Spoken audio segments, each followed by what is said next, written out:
That is the Flacco Memorial Presbyterian Church. That was built in Venetian Renaissance Revival style. It is modeled after the St. Mark's Cathedral in Venice, Italy. You notice that dome on it, that's a copper dome, and it's 150 foot high.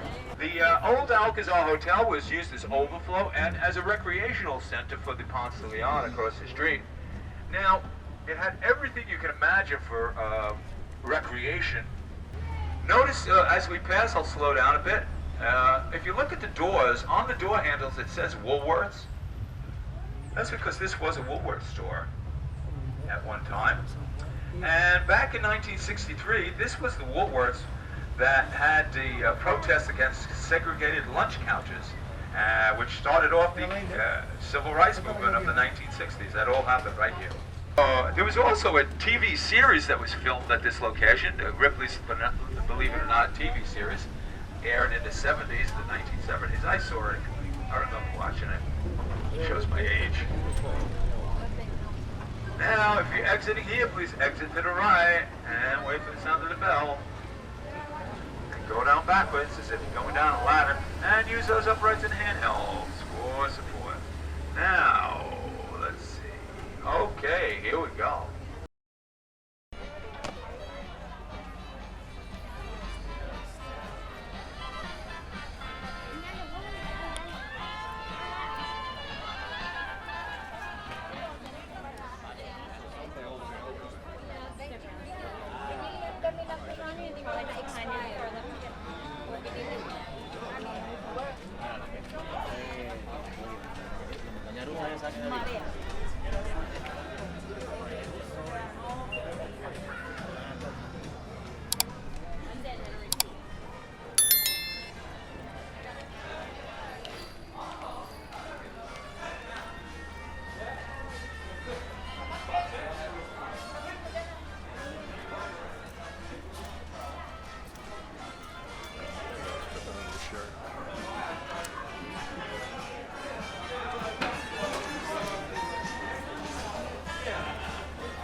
How many?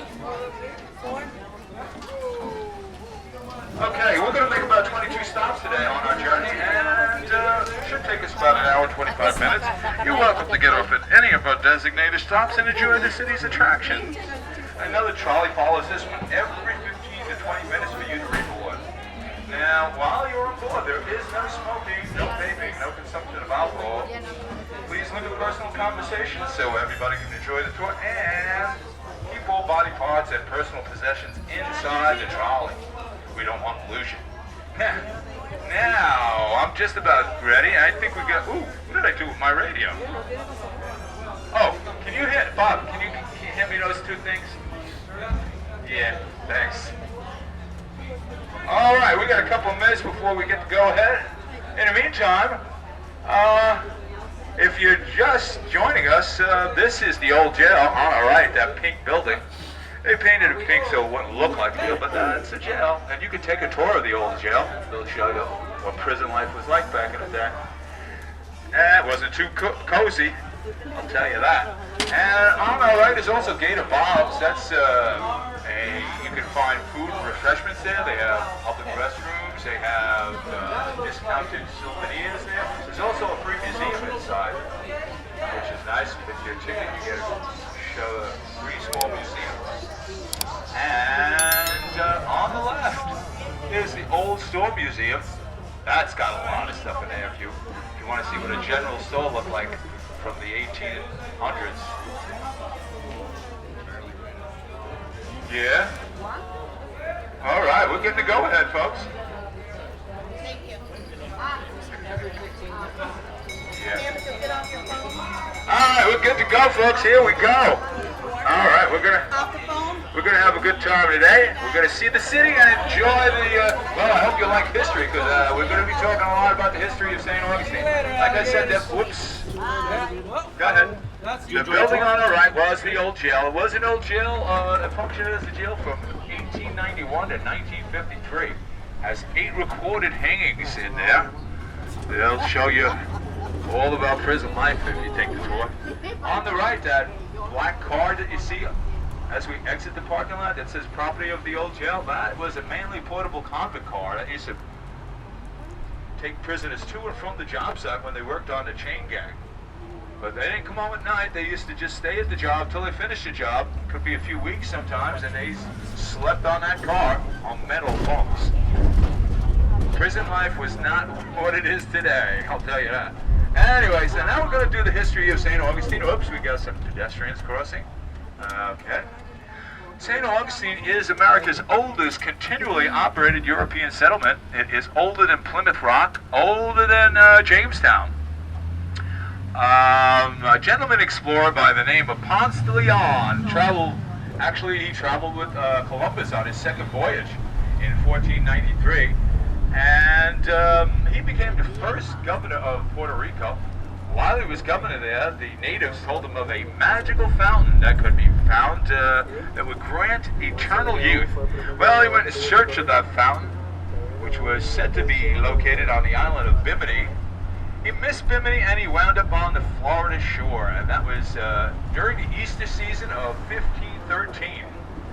And he named the area La Florida after the Spanish Festival of Flowers. Now, he never did find the Fountain of Youth, but what he did find was the Gulf Coast, and that was important because it allowed Spanish ships to return from the New World to Spain 3 weeks faster, so it was a very important thing. Now, the Spanish tried several times in the early 1500s to establish a permanent settlement here, but they failed for one reason or another. Sometimes it was problems with the natives, or hurricanes, or lack of supplies. But in 1564, the French Huguenots settled in Fort Caroline, which is now part of Jacksonville. Those French Huguenots were attacking Spanish ships that were returning from the New World with a bunch of gold and silver riches, and they were going to Spain, and they were under attack by those French settlers. So the King of Spain ordered his best admiral, Pedro Menendez, to come here and settle here and get rid of the French and make a permanent Spanish settlement. He arrived here in 1565, and that cross on the left marks the spot where he set up, he had the first actual Catholic Mass in America there. Now, shortly after Mass, and after he unloaded his supplies and set up some basic fortifications, he was off to confront the French at Fort Caroline. And when he arrived there, the fort was lightly guarded, and he easily took the fort. The reason it was lightly guarded was because the French they had heard about the Spanish arrival, and they were on their way to attack the Spanish in St. Augustine. Well,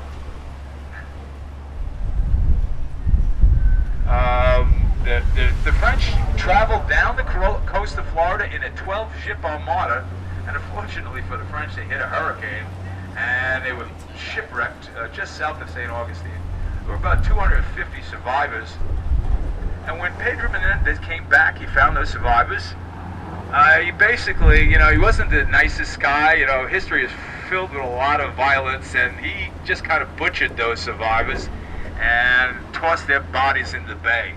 Now, the bay is said to have run red with blood for 3 days. And originally, the Native Americans called the bay of the Dancing Dolphins, and the Spanish renamed it Matanzas Bay. Matanzas means slaughter or massacre, so I guess that was an appropriate name for the bay after what Pedro Menendez did. Well, 21 years later, the French got their revenge. They sent Francis Drake and about 2,000 mercenaries to burn the city of St. Augustine to the ground. Now, attacks like these were common, you know, either the French or the British or pirates were attacking the city. So by 1704, the city decided to put a wall up, and you can see the wall they created on the left, and it crosses over the street. That's called the Cuba Line. That's the northern wall of the city. That's a recreation of the original, but it would have been made of palm logs like that one. And it would have had a moat in front of it. And then it would have had a bunch of these plants that you see on our right, that are coming up on the right. I think they're yucca plants, but they call them Spanish bayonets because the leaves are so pointy and hard and sharp. So they would align the wall as well. I guess it was an extra deterrent. So now, another part of the wall is coming up on the right as we pass this intersection. This was San Domingo Redoubt. Notice there are cutouts in the wall. Those cutouts were from cannons. The cannons would have been manned by Spanish soldiers 24 hours a day, 7 days a week.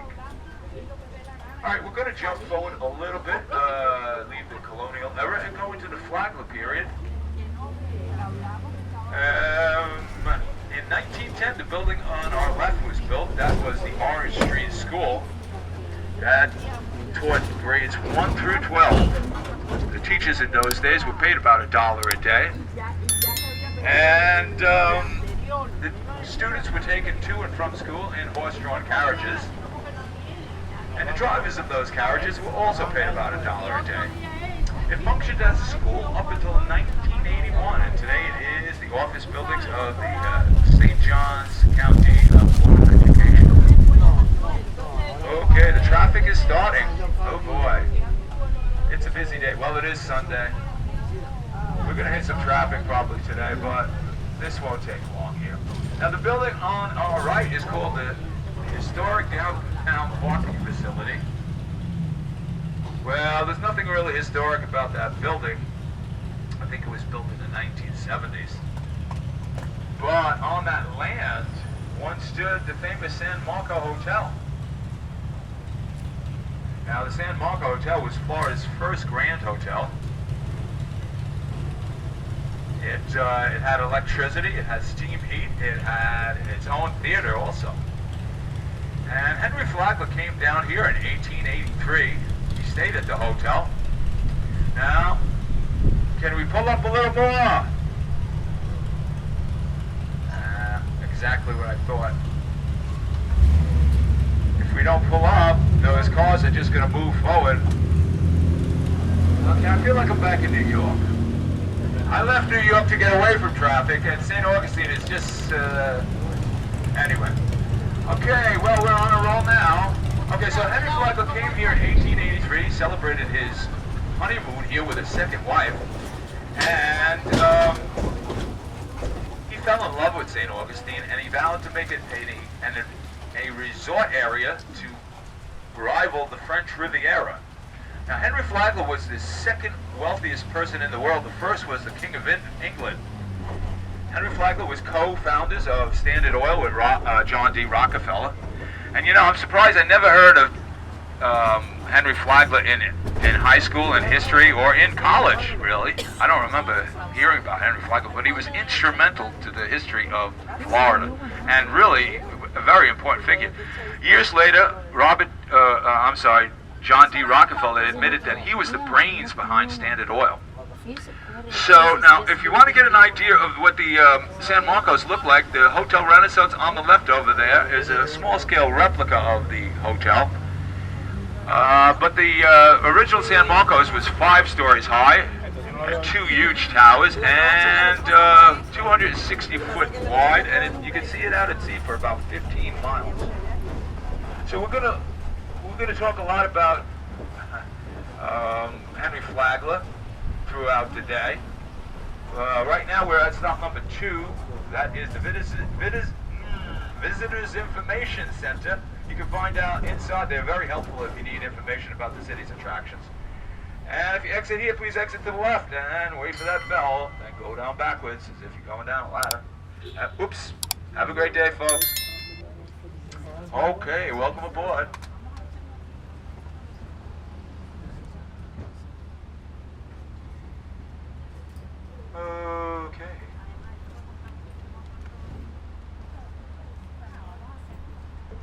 Yeah, so inside they have a lot of information about the city's attractions. You can buy tickets to a lot of the city's attractions. And they have a small museum also inside if you're interested. Anyway, so... Okay, we good to go? Alright, nobody on, nobody off. This trolley is in motion. Alright, now if you notice these palm trees around us, especially to the left, those are called sable palm trees. That is the state tree of Florida. Well, back in the 1700s, this area was dominated by Scottish-Irish cattlemen. Actually, Florida was even cattle country even before Texas. And those cattlemen used to use the sable palm tree. They make a dish from it. They cut out the heart. They boil it down with some pork fat, some spices. And they made a dish called swamp cabbage. Now, it doesn't sound very appetizing to me, but it was important for them because it meant they could always find sustenance even during times of famine. And famine was the main reason why colonial settlements didn't survive.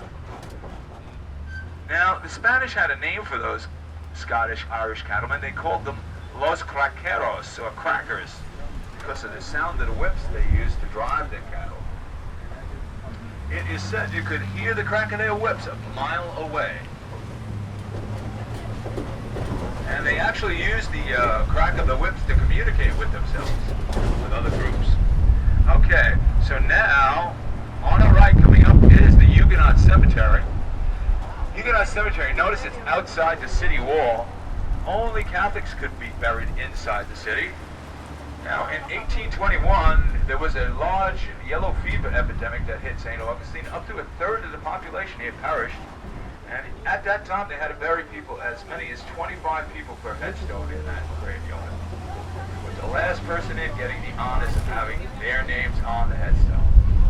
It seems awful crowded to me. But that's what they had to do.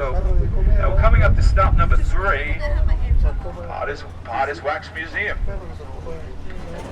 Paulis Wax Museum is America's first wax museum. It was at one time the second largest in the world. It still has over 160 wax figures inside. Modern celebrities, historical figures, a lot of different types. I heard they're working on a figure of President Trump, but they can't get the hair straight, so they're still working on it. Now, it sits in the location that was once the old Spicinger's drugstore. That building was built in 1886, and it served as a drugstore until the 1960s. Now, coming up straight ahead of us is the Talamato Cemetery. That is the first recorded Catholic cemetery in America. And it sits on top of an ancient Indian burial ground. And they say it's haunted. Well, you can find out more about that on a Ghost and Gravestones tour. And they'll tell you all about the Talamato Cemetery and the ancient Indian burial ground. Actually, this whole parking lot was once an ancient Indian burial ground. Kind of reminds me of the movie Poltergeist. That didn't end well either. Okay, if you're exiting here, exit to the right and wait for the bell and go down backwards. So if you're going down a ladder.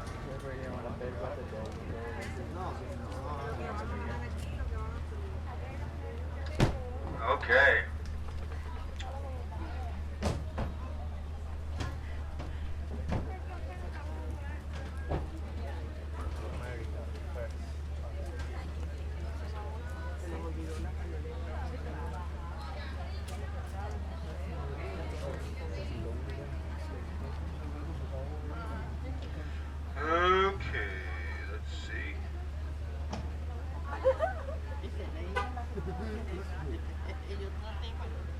Okay, we're good to go? Alright. Nobody on, nobody off. This trolley is in motion. Okay. Alright, here we go. Alright, now we're on our way to stop number 4. That will be the city gates. The city gates,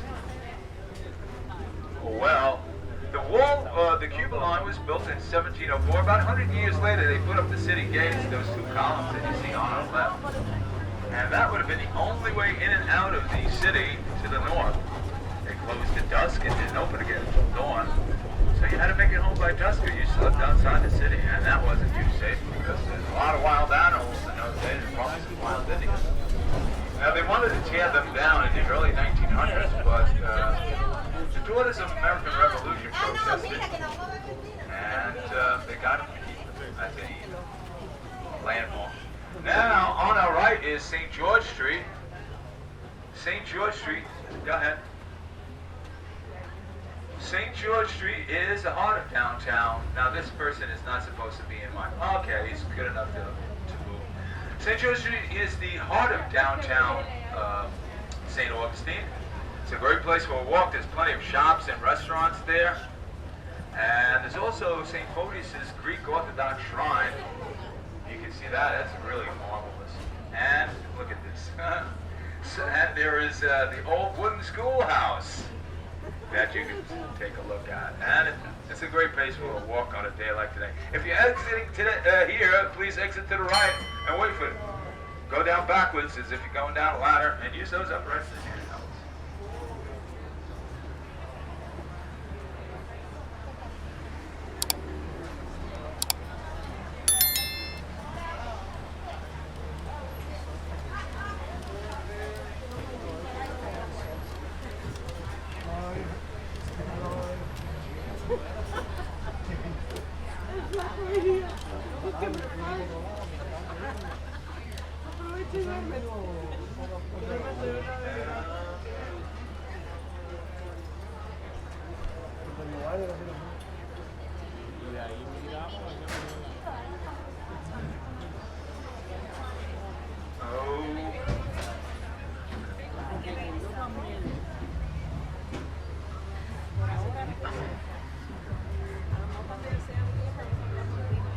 Okay, how are we making out? We good?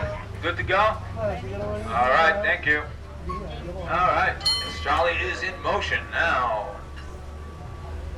Okay, we gotta turn around here.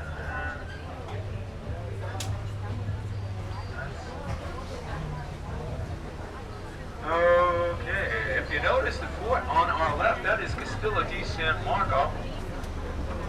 That is the oldest and the largest masonry fort in America. It has never been taken in battle. That'll be stop number 17. I'll tell you a lot more about that when we get there if you're still with us. Right now we're on our way to stop number 5. That will be the colonial quarters. Colonial quarters has 2.5 acres of colonial history, of 300 years of colonial history. They recreate colonial life there. Get to check out the colonial experience. They fire off a cannon, a real cannon, and they'll show you how blacksmiths used to work and all different things from the colonial era. There's also the Pirate Museum on the right. Check out the Pirate Museum. It's the largest collection of pirate artifacts in the world, and it has the only surviving pirate treasure chest in the world. And if you're exiting here, exit to the right and wait for the sound of that bell. And here we go. Anybody? No? Okay. Nobody on, nobody off. This trolley is in motion. Okie dokie. Now here we go. Now we're going to stop number 6. Stop number 6 will be the bayfront. The bay was originally called the Bay of the Dancing Dolphins by the Native Americans because it had so many, such a large population of bottlenose dolphins living there. It also has 5 different species of turtles, and 230 species of birds, and some manatees that also live there. So it's quite a bit of life in Bayfront. Now, if you're exiting here, please exit to the right and wait for the sound of the bell. Then go down backwards as if you're going down a ladder, and use those uprights and handhelds for support. Okay. All right. right, folks, welcome aboard. Okay, we're good to go. Nobody on, nobody off. This trolley is in motion. All right, I have to make a very wide turn here, so we're going to have to wait for the little traffic. We're going down Hippolyta Street, and I'm going to make a right and go down Hippolyta. You'll notice Hippolyta Street's a very narrow, crooked street, and it was actually made that way intentionally by the Spanish for two reasons. One is it funneled the cool ocean air into the center of the city, acting like a natural air conditioning. The other reason is it made attacks from large armies a lot more difficult. It's hard to assemble a large army across a narrow street like this. Now we're going to look at a little of the architectural styles of the colonial era. The Spanish was the original settlers here, the European settlers, and there was a brief British period. For 21 years the British were here. So what happened is there was a combination of styles. When the British came here, they would usually modify Spanish homes to make it suit their needs. Original Spanish homes were only one floor, and the British often put a second floor or a balcony on top of the existing homes. So they would modify them. Now, on our left is a typical Spanish home. Notice there is no door facing the street. You see the wall here? The door would have been behind a wall, in a courtyard, or behind a wall, and then you'd walk out into the courtyard and walk around the wall into the street. On the right, the British used to just have their doors exit into the street. Not much, I guess they didn't care about privacy or anything, I don't know. As I said, the British usually put a second floor or a balcony on top of the Spanish homes, and they also used glass in their windows. The Spanish did not. A typical Spanish-style window treatment is on the left. Notice the wooden slats that go up and down. That would keep out large animals, but really didn't do much for pests like flies and mosquitoes and stuff. For that, they sometimes burnt a fire pit in the courtyard of the home. And for that. Okay, so if you're exiting here, exit to the left and use those uprights and handhelds as you back down.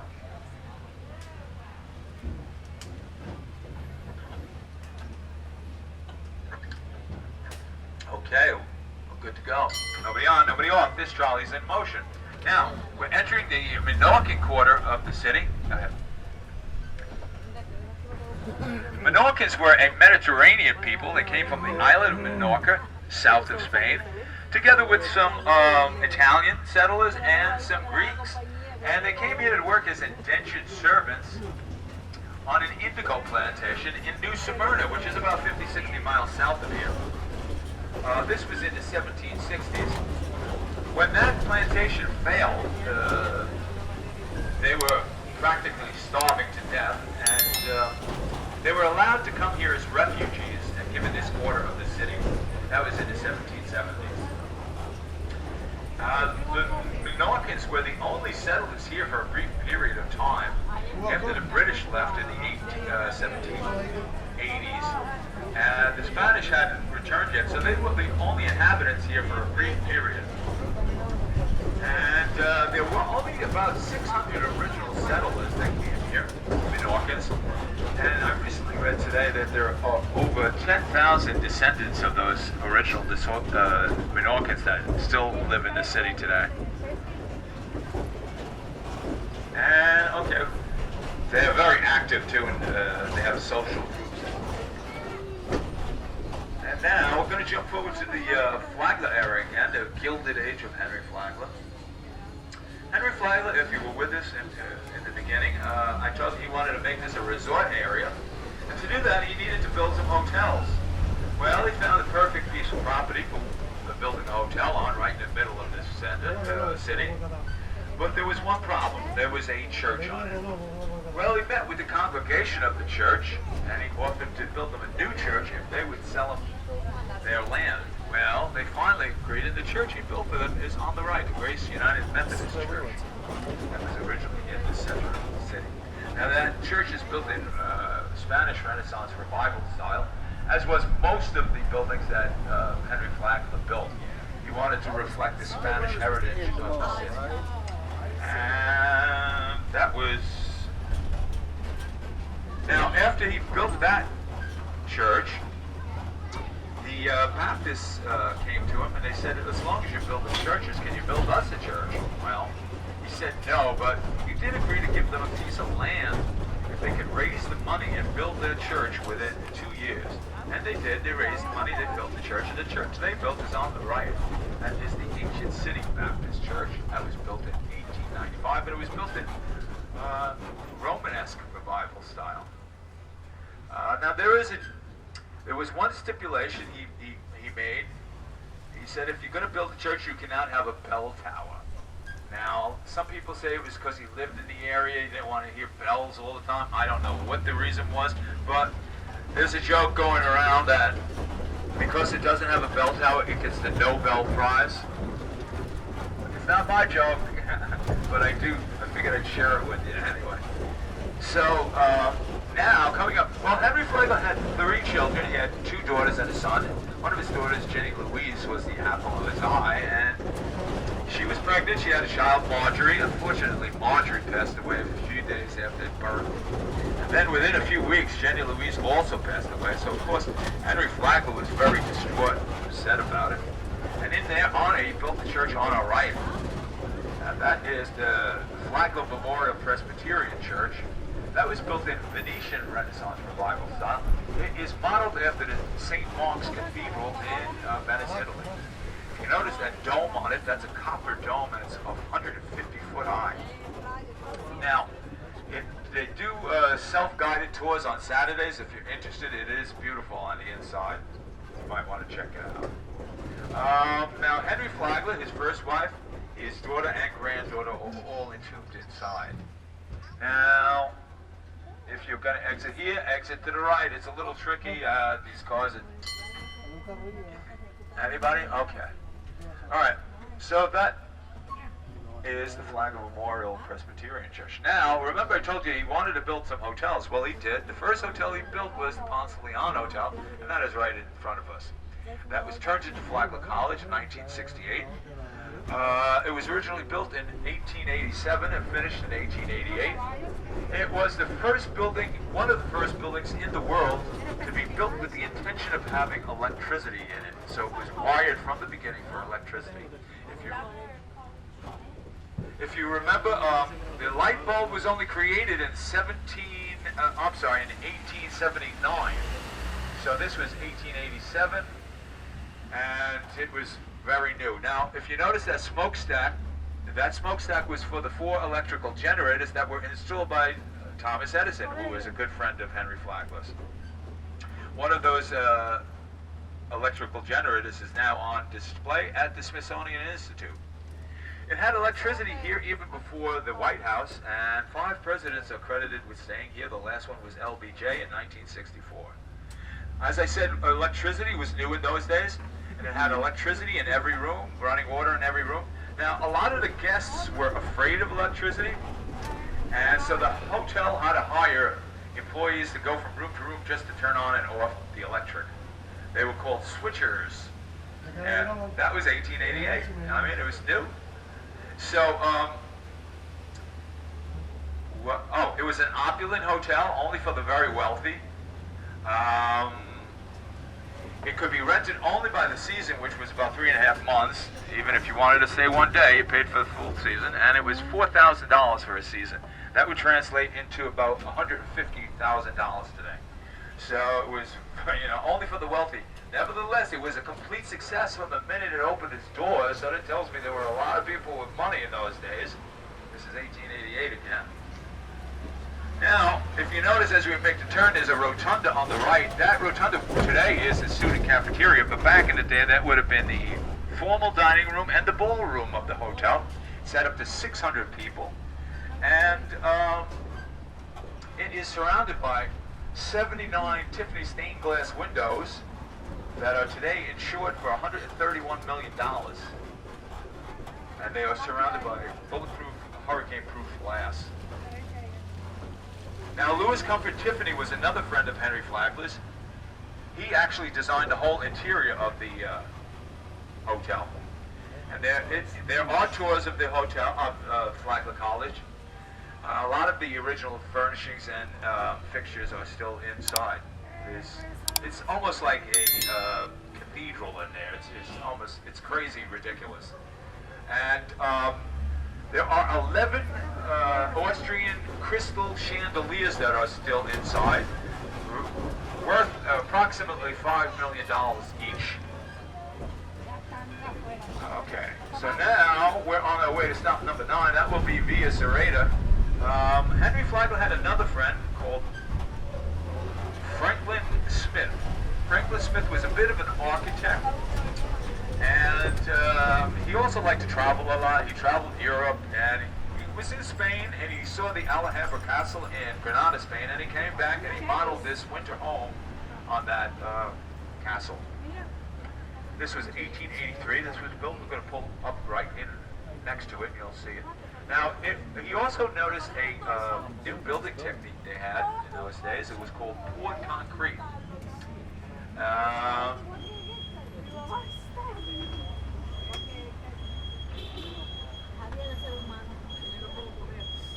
That's my friend. Say hello to Alicia. No, she can't hear you. All right, so they used poured concrete. It was a new building technique. And this was before they had rebar, which is the metal supports you use in a concrete construction. And so what they had to do was pour a foot of concrete, wait for it to dry, pour another foot, wait for that to dry, and so on and so forth, all the way up to the top. So it was a lengthy process, but that's why you see the layered effect on it also. Now this was the second building in America to use the poured concrete technique, and it was 1883. Hey there, how are you? Now, Franklin Smith lived here until he passed away in 1911. And at that time, I just recently read that for a brief period of time, it served as a speakeasy in the 1920s, which I find funny. And then by 1933, it was turned into a museum, and today you can see all the artifacts from around the world. Most notable is their Egyptian room. They have a mummy in it, and they have a 2,400-year-old rug taken from one of the pyramids that is made entirely of cat hair. And a cat was a sacred animal in Egypt. And if you're exiting here, please exit to the right. I can't ring the bell here. They also have a prayer room, an active prayer room inside, so they ask us not to ring the bell. Okay, so ding ding. Nobody on, nobody off. All right. So if you notice the front of the Ponce Leon Hotel, right in front of us, Henry Flacco was impressed with the idea of poured concrete, and he used them on all his buildings. And you can see the layered effect on the Ponce Leon as well. That was built in 1888, and this was 5 years earlier. So it seems like they perfected it a little better, though. And Franklin Smith actually helped the construction workers. He trained them in the use of poured concrete as well. Now, if you want to get an idea of what Henry Flacco looked like, there's a statue of him standing very proudly there at the entrance to the college. Also notice on the left there are 2 towers on the old Ponce Leon. Those towers would have been for water silos. They held up to 8,000 gallons of water each. The water was filtered water because in those days, obviously, people were coming down from the north, and Florida water smells. It's got that sulfur smell, and people up north were thinking that, well, maybe it wasn't too healthy. And a lot of people came down here to get away as like a health spa. They wanted to get away from the winters up north, but they also wanted like a health spa, so they filtered the water in those days, which I find pretty interesting. And not only did it those silos served for the running waters of the hotel, it also served the water-powered elevators they had, which I guess was the latest technology in those days. I don't think they have them anymore, though. Now, on our right, the next stop will be stop number 10. That's the Lightner Museum. That was the second of Henry Flacco's hotels. That was originally the Alcazar Hotel. The hotel was used as overflow and as a recreational center for the Ponce Leon. But it went out of business. It went bankrupt in the 1930s during the Depression. And no. Now, I got to go in there.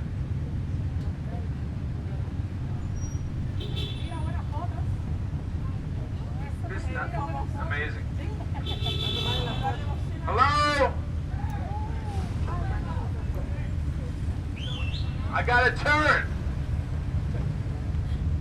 Well, folks, I guess, oh, he decides to pick up his passengers here. Well, there is a street you could have pulled on. I guess he found it easier to do it where he's doing it. Okay, so anyway, getting back to the hotel, since we have more time. The old Alcazar Hotel was, so it was used as, well, in the 1930s it went bankrupt during the Depression, and then it stayed vacant for about 10 to 15 years, and then a man called Otto Leitner came down. He was a wealthy publisher from Chicago. He came down, bought the building for about $240,000. That was 1946. And he used it for storage originally. He stored his collections there, and then within a couple of years he turned it into a museum.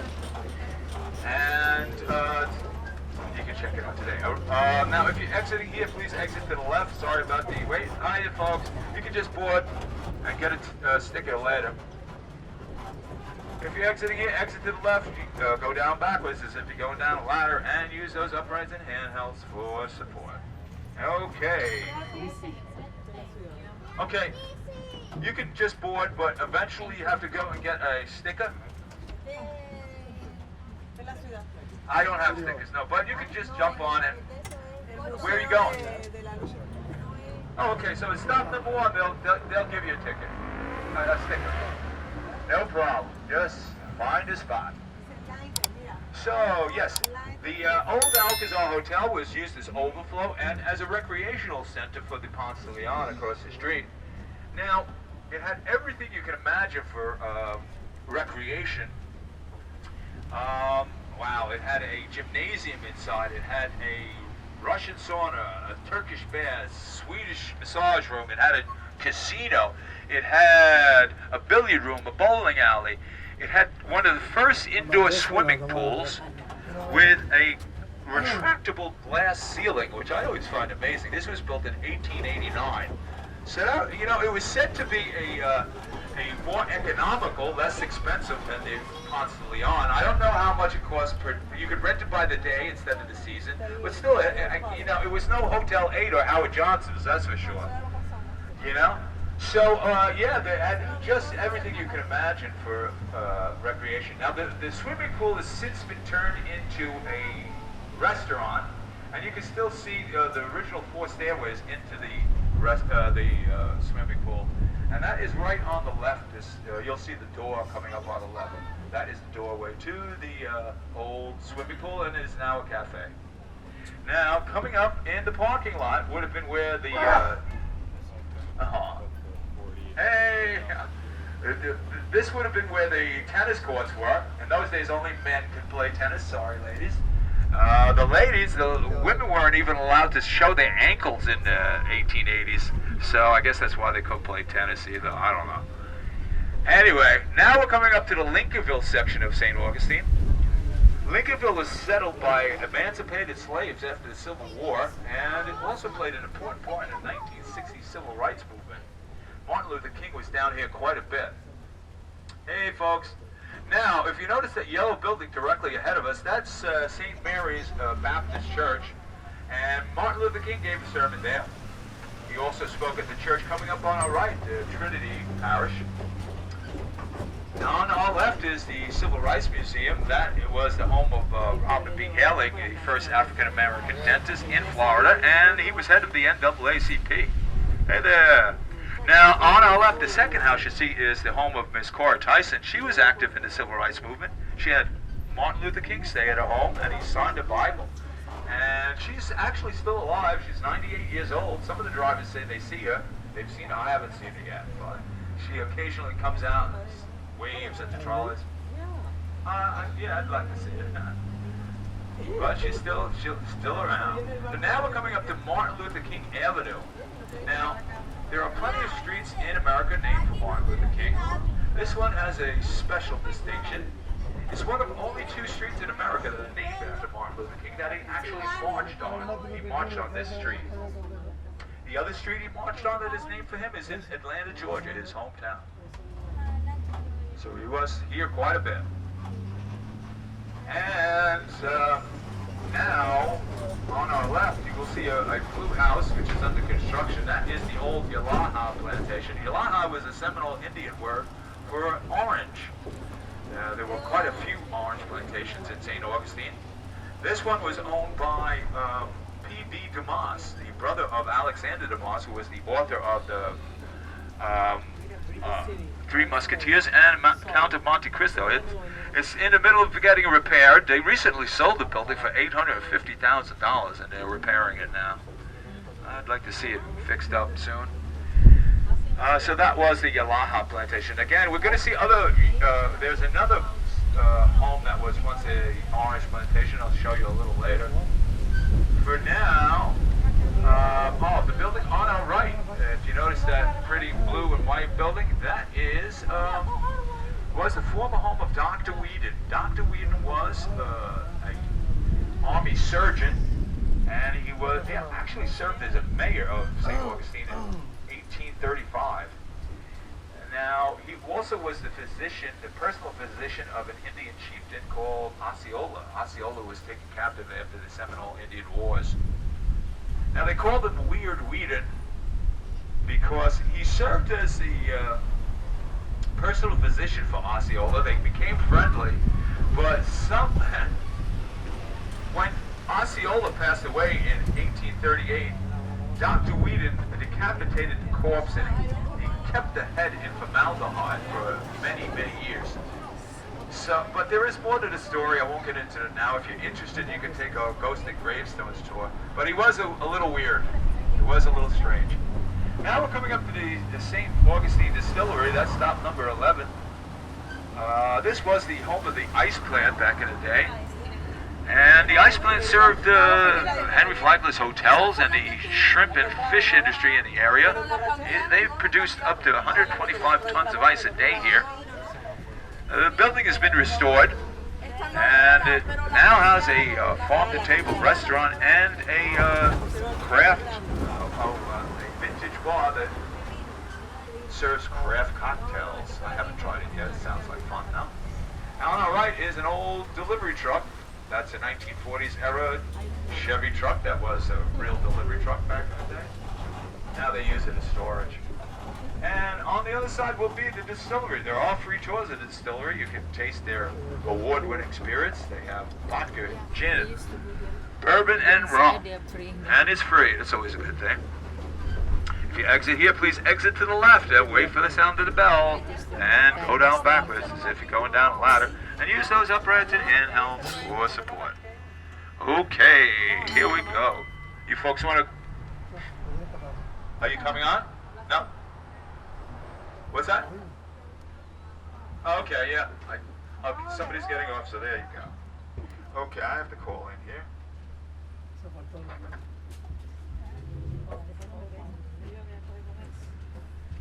Okay, I'm at stop 11. I'm full. Now, where is that? How are we all doing so far? All right, beautiful. Having a good time? Okay, I'm not boring you. Are you bored with all this history? Okay. All right, folks, here we go. Now, you're welcome to, take as many trolley rides today as you want. And, if you try the distillery here, the next stop is the Saint, thank you. I'm getting tongue-tied. San Sebastian Winery, so it's always a good, double stop here, if you're in the mood. Anyway, all right, we're on the road again, as Willie Nelson would say. Now, if you notice this yellow-orange building coming up on our left, that was the home of the old Sawyer cigar factory. At one time, St. Augustine was a major producer of hand-rolled cigars. Combined production of the area was over 5 million hand-rolled cigars a year. The Sawyer well, a lot of that industry has since moved to Tampa, and there actually is still some hand-rolled cigar manufacturers out there today. Now, the Sawyer it was the second largest employer of the area, second only to Henry Flagler. It employed mostly women. I think about 90% of the employees here were women because they felt that women's small hands could produce a tighter cigar. But the men had a job too. They used to read to the women. They would read novels and newspaper clippings and stuff like that. That was a Spanish custom from Spain. They thought that if you kept the women content and occupied, that they would produce more cigars. I don't know if it worked, but that was their rationale. So now, tobacco is actually a Native American product. Before the Europeans came here, they did not know what tobacco was. Christopher Columbus was given a gift of tobacco leaves by the natives here on one of his voyages, and he didn't know what it was. Shortly after he took off, he just threw them overboard. But the Native Americans used it as for medicinal purposes. They would either chew it or smoke it, and usually when they smoked it through their nostrils, not their mouth, which is interesting. And in those days, it had over 3 times the amount of nicotine in it, so it was probably a really strong stimulant. So, but the original, well, it is a natural American crop. Now we're coming up to the winery, and the winery produces 13 different wines, 8 of which are grown locally from the muscadine grape. Muscadine grape is slightly sweeter. Hotter climates like Florida produces sweeter fruit. They mature faster, and usually it's a sweeter fruit. You could try up to 8 of their different wines here on their free tour. And if you exit here, exit to the right, and wait for that bell. Oh, you already heard the bell. So, anybody boarding here? Look, these happy people look like they were tasting wine.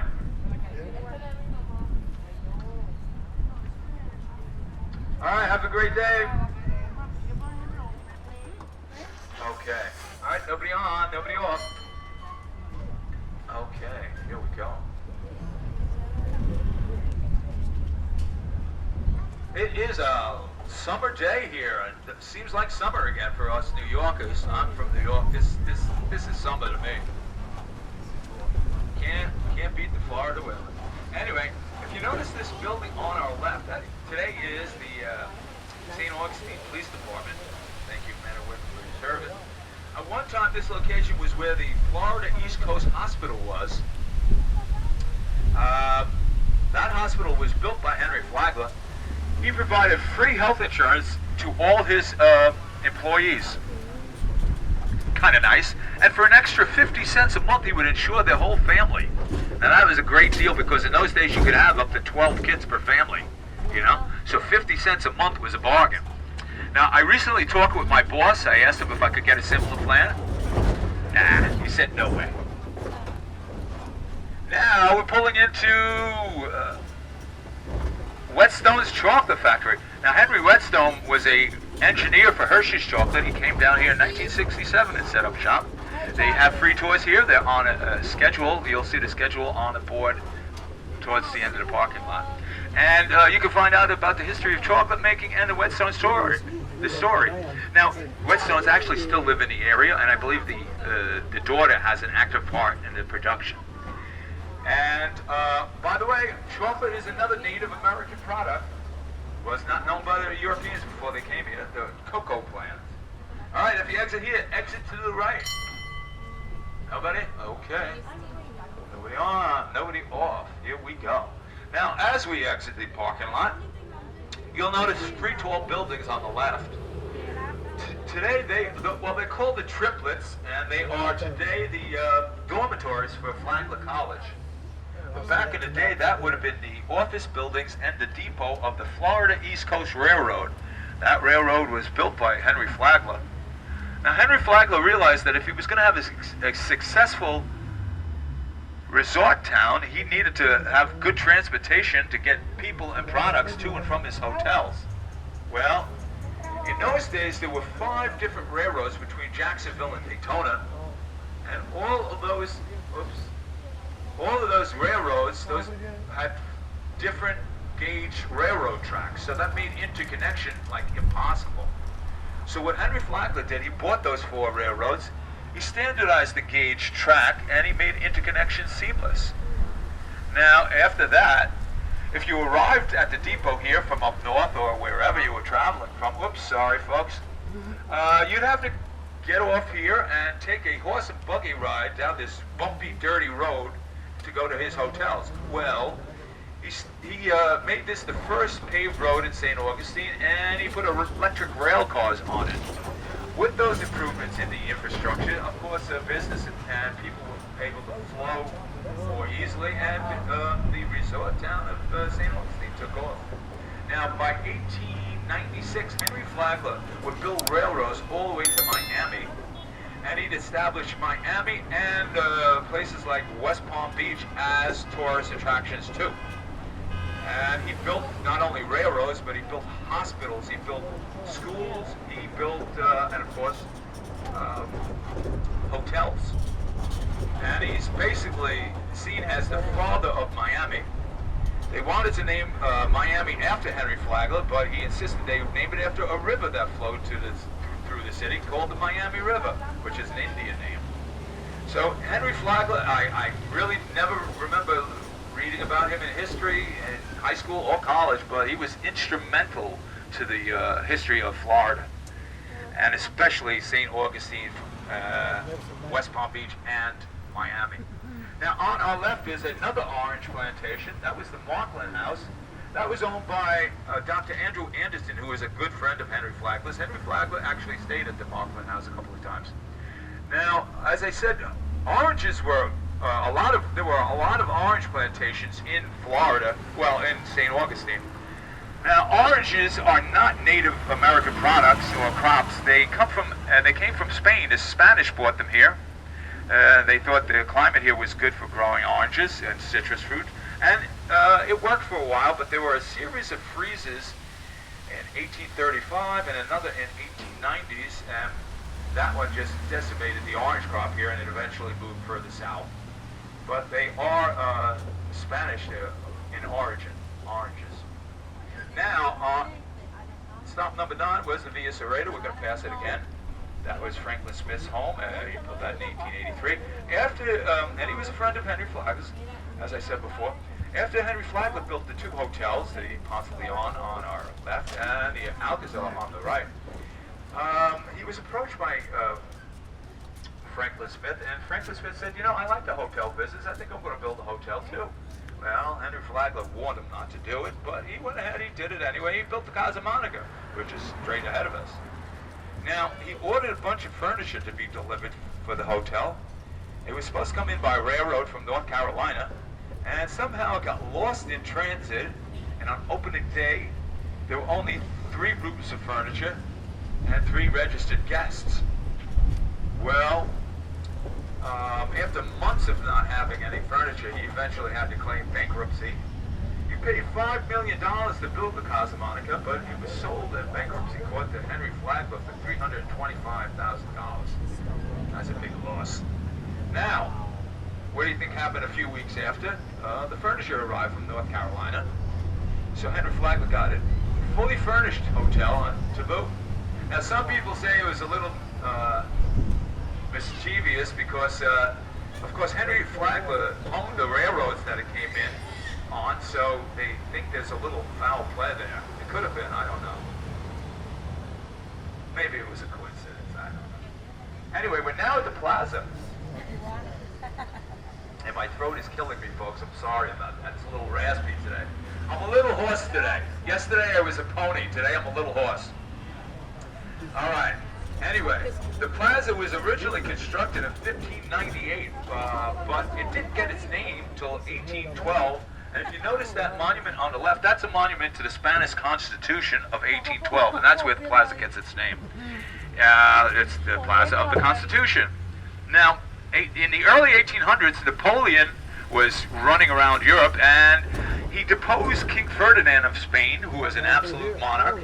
He installed his brother as a constitutional monarch of Spain, and they drew up the Constitution, and that's where you get the monument and the name of the plaza. Well, within a few years, Napoleon was defeated at Waterloo, and King Ferdinand was reinstated as the absolute monarch, and he ordered that any of his colonies around the world that had constructed a monument to the Constitution of 1812, he ordered that they take it down and destroy it. Well, St. Augustine failed to comply with that order. There was some back and forth about it, But within 6 years, Spain sold Florida to America, so they never followed through. As a result, that monument is one of the only ones of its kind in the world. All of the other colonies took their monuments to the Constitution down and destroyed them. So it makes it kind of unique. Now we're coming up to stop number 14. That is the Basilica. Basilica is the oldest congregation established in America, established in 1565 when Pedro Menendez landed here. It is the oldest congregation of any denomination, and the actual building was built in 1797, burnt down in the late 1800s, and Henry Flacco paid for it to be restored. Now you can't get the beach bus here at stop number 14. The beach bus comes every half hour until 4:30. And you can go over to Anastasia Island, see the White House and the alligator farm and all of that stuff. And if you exit here, please exit to the right and wait for the sound of the bell. Then go down backwards as if you're going down a ladder. And use those uprights and handhelds for support. Oh, I hate to do this. Okay, that's good. All right.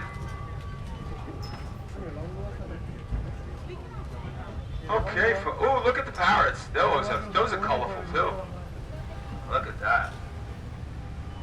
And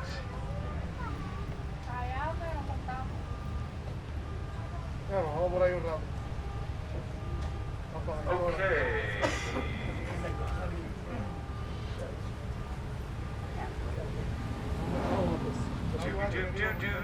Okay, we're all aboard? Okay, nobody on, nobody off. This trolley is in motion. Here we go. Alright, the traffic is picking up. It's a beautiful Sunday here in St. Augustine, so we may hit a little traffic in a little while. Whoops. Look at this, little old lady crossing the street. Oh, nobody to help her. Hey there. Hi, honey, how are you? Be careful. Okay, so now I told you that the plaza was originally constructed in 1598 by the request of King Philip of Spain. He ordered that all his colonies construct a plaza according to a central plaza plan. The central plaza plan would include a basilica that we just left, governor's house, which is on our left, and an open-air market, which is on the opposite side of the plaza. Now the intention was that all civic life should center in the plaza. That's kind of a Mediterranean thing. A lot of the Mediterranean cities do that. Now, other cities in America that have a plaza that was built according to a central plaza plan are Los Angeles, California, Albuquerque, New Mexico, and San Antonio, Texas. They were all Spanish colonies, and they all have a plaza built according to the central plaza plan. On our left is the governor's house. That is now a museum and a cultural center. Okay, on our right coming up is the Trinity Episcopal Parish. That is the oldest Episcopal parish in Florida, established in 1821. Now, next you will see Wells Fargo Bank on the right. Notice as we pass, I'll slow down a bit. If you look at the doors, on the door handles it says Woolworths. That's because this was a Woolworth store at one time. And back in 1963, this was the Woolworths that had the protest against segregated lunch couches, which started off the civil rights movement of the 1960s. That all happened right here. Martin Luther King, as I said, was down here quite a bit in St. Augustine. Dr. Andrew Young, his second in command, I think, was also here quite a bit. He marched the plaza, and his footsteps are enshrined in the plaza. If you get a chance to walk through there, you can find them. On our right is Abilene Street. That is the oldest street in America. You can find the Spanish Military Hospital Museum down there, a lot of shops and restaurants and stuff. Now, Abilene Street is named after our sister city in Abilene, Spain.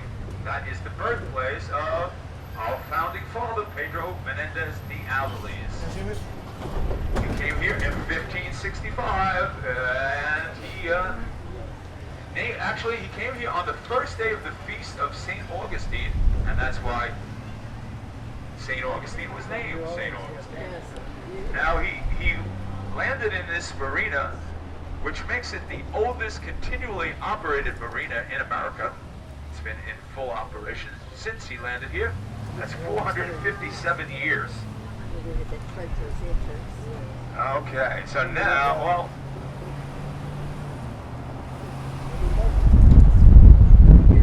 on our left you will notice there are two seawalls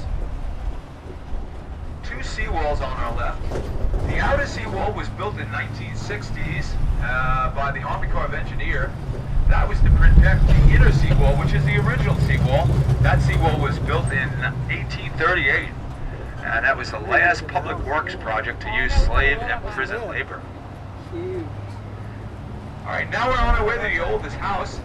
In 1702, the city of St. Augustine was attacked by Governor Moore of South Carolina. Tried to take the fort. He could not take the fort. In retaliation, he just burnt the city to the ground. He spent 52 days trying to take the fort. He could not penetrate it. So, as a result, there are no older homes in St. Augustine than 1702. Now, they don't have an exact date for the oldest house. They know it's somewhere between 1702 and I think the first records they have of it are from 1723. So somewhere in between there it was built. And you can take a tour of the old house every half hour until 4:30. And if you exit here, please exit to the right. And wait for the sound of the bell. Then go down backwards.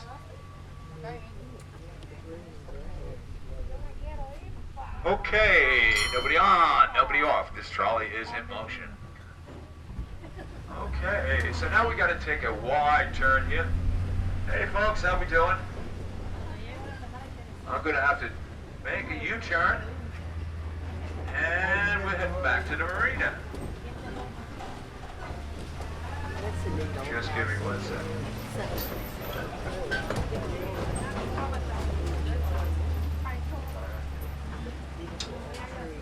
Okay, as we make this turn, we'll straighten out, and you'll begin to see a white house in front of us. That is called the Chechi House. That house could be purchased in the early 1900s. You could buy that house from the Sears and Roebuck's catalog. It would be delivered to your train station. I guess you pick it up with a truck, bring it home, and then you start assembling it. I guess it was kind of like an IKEA project. It costs just under $2,000. That would be about $55,000 today. Now on the right is the St. Francis Barracks. Originally during the Spanish colonial era, it was a Franciscan mission. When the British came here, they turned it into an army barracks. And today it is the headquarters of the Florida National Guard. Alright, so we're back at the marina.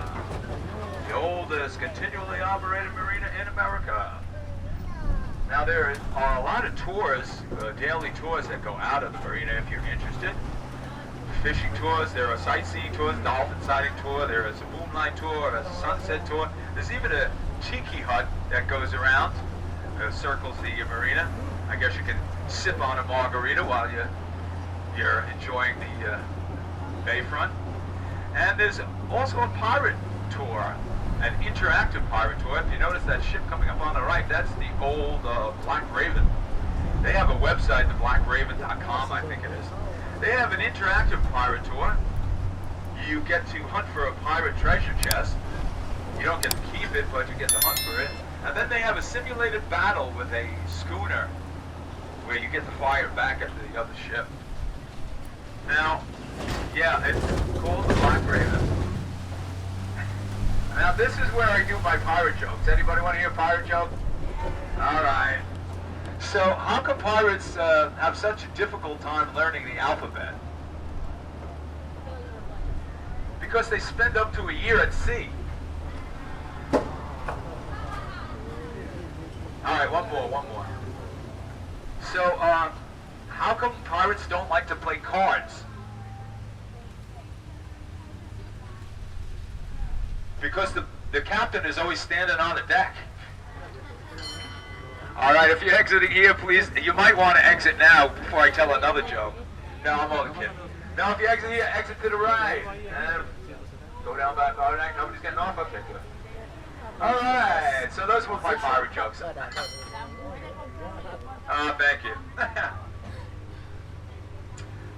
And now we're back at the plaza. Now, if you notice, there's a statue at the end of the plaza on the left. That's Ponce de Leon. That's all 4'11" of him. That was his actual height. In those days, the average height of a Spanish soldier was only 4'6" to 4'10", so he's actually a little tall for his day. But that is Ponce de Leon. Now, that statue was a gift to the city from Dr. Andrew Anderson, who was a big benefactor of the city. He also donated the 2 lions you see on the Bridge of Lions. They were donated by Dr. Andrew Anderson. Now, originally this bridge was, well, it was built in 1927. It was going to be named after Henry Flacco, but when Dr. Andrew Anderson donated those 2 lions, they called it the Bridge of Lions. Those 2 lions are supposed to be copies of the Medici lions in Florence, Italy, and they acquired from the same marble quarry as Michelangelo's David, and they have names, Firm and Faithful. Go ahead. Go ahead. You're halfway there. Go ahead. All right. Anyway, now the flag post you see on the left, that is a memorial to the World War I veterans. That was also a gift to the city from Dr. Andrew Anderson. Dr. Andrew Anderson actually served as mayor to the city also at one time. Now, if you notice that pink hut coming up on our left, that is one of our ticket counters, but right after that ticket counter, you'll see a